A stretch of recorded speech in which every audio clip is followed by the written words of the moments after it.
আমি বাড়িতে এলেই বাচ্চা কাচ্চার এক্সাইটমেন্ট শুরু হয়ে যায়। তিতলিদি আজকে চলো না আম মাখা করি, তিতলিদি চলো না আজকে তেঁতুল মাখা করি। সেই জন্য আমি বললাম চল তাহলে সবাই মিলে আজকে আম মাখা করে খাবো।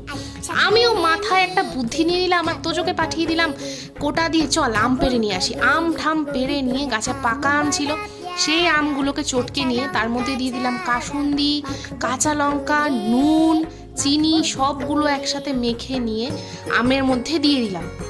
আর কাঁচা আম আর পাকা আম যেটাই বলো না কেন মাখা খেতে কিন্তু অপূর্ব লাগে। তারপর মোহর ছিঁড়ে নিয়ে এসেছিল কয়েকটা লেবু পাতা, লেবু পাতাগুলো ওরাই ছিঁড়ে ছিঁড়ে আমের মধ্যে দিয়ে দিচ্ছিল, আর গন্ধটা অপূর্ব হয়েছিল। তারপর পম্পম বললো আমাকে একটু টেস্ট করতে দাও তো কেমন হয়েছে। তারপর ওর মুখে দিলাম, বললো যে না সত্যিই টেস্টি হয়েছে। তারপর দেখো কলা পাতার মধ্যে আম মাখা ছড়িয়ে ছিটিয়ে খাওয়া আলাদাই একটা অনুভূতি। আর লাস্টে আমিও টেস্ট করলাম, দেখলাম যে না সত্যিই ভালো হয়েছে আম মাখাটা।